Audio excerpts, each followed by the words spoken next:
Welcome to vanicooking and lifestyle.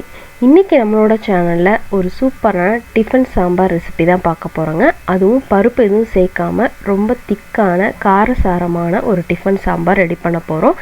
இது இட்லி தோசை இந்த மாதிரி எல்லாத்துக்குமே ஒரு சூப்பரான சைட் டிஷ்ஷும் கூட.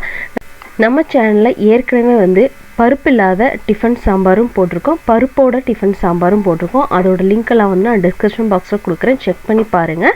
இப்போ நேராக நம்ம வீடியோக்குள்ளே போயிடலாம். அதுக்கு முன்னாடி நம்ம சேனலுக்கு சப்ஸ்கிரைப் பண்ணிவிட்டு பக்கத்தில் இருக்கிற பெல் ஐக்கானையும் ப்ரெஸ் பண்ணிக்கோங்க. இந்த சாம்பார் பண்ணுறதுக்கு முதல்ல குக்கர் அடுப்பில் வச்சுக்கலாங்க. இதில் ஒரு 2 ஸ்பூன் போல் எண்ணெய் சேர்த்துக்கலாம். எண்ணெய் நல்லா சூடானதும் அதில் 2 பச்சை மிளகாய் சேர்த்துக்கலாங்க. பச்சை மிளகாய் சேர்த்துட்டு அதை 1 நிமிஷம் நல்லா அந்த எண்ணெயில் ஃப்ரை பண்ணிடலாம். 1 நிமிஷத்துக்கு அப்புறமா நம்ம தக்காளி சேர்த்துக்கலாங்க. 4 தக்காளி போல் சேர்த்துருக்கேன். இதை நம்ம ரஃப்பாக தான் கட் பண்ணி சேர்த்துருக்கோம். இதை மிக்ஸி ஜாரில் போட்டு அரைக்க தான் போகிறோம், அதனால் ரஃப்பாக மட்டும் கட் பண்ணி சேர்த்துக்கலாம். கூடவே ஒரு 3/4 டம்ளர் போல் தண்ணி சேர்த்துட்டு அதை ப்ரெஷர் குக் பண்ணி எடுக்க போகிறோம். அதுக்கு கொஞ்சமாக உப்பு சேர்த்துக்கலாம். சேர்த்துட்டு இதை ஒரு 2 விசில் விட்டு எடுத்துக்கலாங்க. பாருங்கள், நம்ம தக்காளி பச்சை மிளகாய் எல்லாமே நல்லா வெந்துருச்சு. இந்த தண்ணியை ஃபில்டர் பண்ணிவிட்டு இதை நல்லா பேஸ்ட் பண்ணி ரெடியாக எடுத்து வச்சுக்கலாம். இல்லை நீங்கள் ஆறுனதுக்கப்புறம் தண்ணியோட கூட அரைச்சி வச்சுக்கலாம். அந்த தண்ணியை எடுத்து வச்சுட்டு நம்ம தாளிக்கிறதுக்கு ஒரு கடாயில் எண்ணெய் சேர்த்துருக்கோம். எண்ணெய் நல்லா சூடானதும் அதில் கடுகு உளுந்த பருப்பு சேர்த்துருக்கேங்க. நல்லா பொரிஞ்சிட்ருக்கு. இது நல்லா பொரிஞ்சதும் கூடவே கொஞ்சமாக வெந்தயம் சேர்த்துக்கலாம். ஒரு 1/4 டீஸ்பூன் போல் போதும். கூடவே கொஞ்சமாக பெருங்காயத்தூள் சேர்த்துடலாங்க.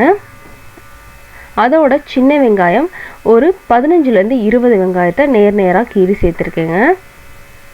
சேர்த்துட்டு அந்த வெங்காயத்தை நல்லா நம்ம வதக்கணும். அது கண்ணாடி பதம்னு சொல்லுவாங்களே, அந்த அளவுக்கு நம்ம அதை வதக்கிக்கலாம். பாருங்கள் எவ்வளோ கலர் சேஞ்ச் ஆகிருக்குன்னு உங்களுக்கே தெரியும்னு நினைக்கிறேன். இந்த மாதிரி சேஞ்ச் ஆனதுக்கப்புறமா நம்ம அதில் மசாலா சேர்த்துக்க போகிறோம். அதுக்கு கொஞ்சமாக மஞ்சள் தூள் ஒரு 1/2 டீஸ்பூன் மஞ்சள் தூள் சேர்த்துருக்கேன். அதோடவே 1 ஸ்பூன் போல் சாம்பார் பவுடர் சேர்த்துக்கலாங்க.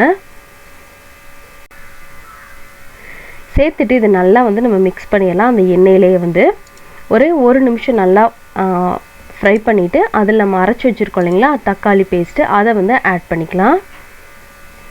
நான் தண்ணியை இருத்துட்டு அதை அரைச்சிருக்கேன்.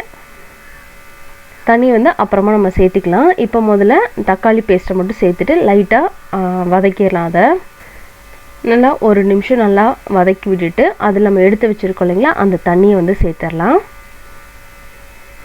சேர்த்து நல்லா மிக்ஸ் கொடுத்துக்கோங்க. கூடவே நம்ம கொஞ்சமாக தண்ணி சேர்த்துக்கலாம். ஒரு 1/2 டம்ளர்லேருந்து 3/4 டம்ளர் வரைக்கும் சேர்த்துக்கலாம்.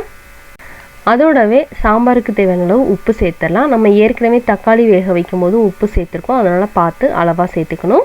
சேர்த்துட்டு நல்லா ஒரு கொதி வந்தோடனே மூடி வச்சு ஒரு 5லேருந்து 7 நிமிஷம் நல்லா குக் பண்ணால் நம்மளோட சாம்பார் சூப்பராக ரெடி ஆயிருங்க. பாருங்கள் எவ்வளோ திக்காக கலர்ஃபுல்லாக இருக்குன்னு. இதில் ஃபைனல் டச்சிங்காக நம்ம கொஞ்சம் கருவேப்பிலையும் கொத்தமல்லியும் தூவிடலாம். தூவி 1 நிமிஷம் கொதிக்க விட்டு இறக்கணும்னா நம்மளோட பருப்பு இல்லாத டிஃபன் சாம்பார் ரெடி ஆயிரும். இட்லி தோசைக்கு ஒரு சூப்பரான காம்பினேஷனுங்க. அதுவும் இட்லியில் போட்டு பிசைஞ்சு சாப்பிடும்போது அட்டகாசமாக இருக்குங்க. கண்டிப்பாக ட்ரை பண்ணி பார்த்துட்டு உங்கள் ஃபீட்பேக் எனக்கு சொல்லுங்கள். ஃப்ரெண்ட்ஸ், நம்மளோட இன்னொரு சேனல்னா வணிக்கோலம், அதோட லிங்க்கை நான் டிஸ்கிரிப்ஷன் பாக்ஸில் கொடுக்குறேன், செக் பண்ணி பாருங்கள். பிடிச்சிருந்ததுன்னா சப்ஸ்கிரைப் பண்ணிக்கோங்க. அதே மாதிரியே தமிழ் கதை உலகம், அதோட லிங்க்கே நான் டிஸ்கிரிப்ஷன் பாக்ஸில் கொடுக்குறேன், செக் பண்ணி பாருங்கள். பிடிச்சிருந்தா சப்ஸ்கிரைப் பண்ணிக்கோங்க. பாருங்கள் இட்லியில் ஊற்றும் போது எப்படி சூப்பராக இருக்குன்னு, பார்க்கவே அட்டகாசமாக, சாப்பிட செம டேஸ்ட்டுங்க. கண்டிப்பாக இதை ட்ரை பண்ணி பாருங்கள். ட்ரை பண்ணி பார்த்துட்டு உங்கள் ஃபீட்பேக் எனக்கு சொல்லுங்கள். பிடிச்சிருந்ததுன்னா லைக் கொடுக்க மறந்துடாதீங்க. உங்கள் ஃப்ரெண்ட்ஸ் அண்ட் ஃபேமிலிக்கும் ஷேர் பண்ணுங்கள். நம்ம சேனலுக்கு மறக்காமல் சப்ஸ்கிரைப் பண்ணிக்கோங்க. தேங்க்யூ ஃபார் வாட்சிங்.